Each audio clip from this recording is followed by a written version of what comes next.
अमरावती विधान परिषद निवडणुकीची रणधुमाळी रंगलेली असतानाच राजकीय वर्तुळातनं मोठी बातमी समोर येते। महाविकास आघाडीचे अधिकृत काँग्रेस उमेदवार हर्षजित देशमुख हे गायब झाल्याच्या चर्चांना उधाण आलं होतं। मात्र ते गायब नाहीयेत, खासगी रुग्णालयात उपचार घेत आहेत अशी माहिती त्यांनी स्वतः दिली। निवडणुकीला अवघे 8 दिवस असतानाच थेट काँग्रेस उमेदवार आजारी पडल्यानं राजकीय समीकरणं बदलली आहेत। अमरावती विधान परिषद निवडणुकीसाठी भाजपकडून प्रवीण पोटे यांनी उमेदवारी अर्ज दाखल केला। तब्येत आता माझी जे डॉक्टरांनी 4-5 दिवस पूर्णपणे रेस्ट करण्याचा सल्ला दिलेला आहे, कारण मला दम लागतोय, धाप लागते आणि माझी एंजिओग्राफी त्यांनी म्हणून करून घेतली। तर त्यांचं म्हणणं आहे की थोडं तुम्हाला तब्येतीची केअर करावी लागेल, 4-5 दिवस रेस्ट करावं लागेल। तर मी त्यांना सांगितलं मला प्रचार कार्य करायचं आहे, तर त्यांना परमिशन मागत आहे मी, पण त्यांनी 4-5 दिवस मला रेस्ट करायला सांगितले आहे।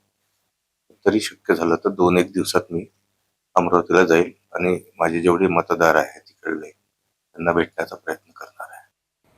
दरम्यान अमरावतीतल्या उमेदवारच अचानक आजारी पडल्यामुळे ते भाजप उमेदवाराला मॅनेज झालेत अशी चर्चा आहे। ऐन वेळेस उमेदवार मैदानात बाजूला झाल्यामुळे काँग्रेससह महाविकास आघाडीचे नगरसेवक आणि नेते चिंतेत आहेत। यशोमती ठाकूर यांनी तर तीव्र शब्दात नाराजी व्यक्त केली, तर भाजप खासदार अनिल बोंडे यांनी काँग्रेसलाच सल्ला दिला।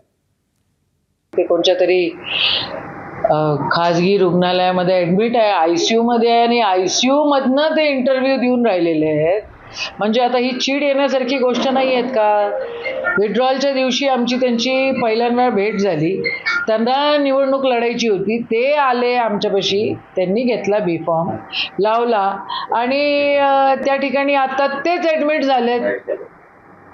म्हणजे घोडबाजारे काय आहे हा कारभार, कोट्यवधी रुपयाचा याच्यामध्ये व्यवहार झालेला आहे असंही आम्हाला कळतंय।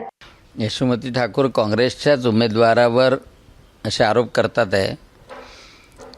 त्यांचं दुःख मोठं आहे की त्या उमेदवाराला पैसे मिळाले असं म्हणतात 15 कोटी, तर त्यांनी ईडीला तक्रार करावी आणि सांगावं की याच्यावर ईडीची रेड करा किंवा इन्कम टॅक्सची रेड करा, म्हणजे 15 कोटी मिळाले की नाही मिळाले हे माहीत होईल। त्याला भरती कोणी केलं हॉस्पिटलमध्ये, त्याच्यासोबत कोण कोण होते,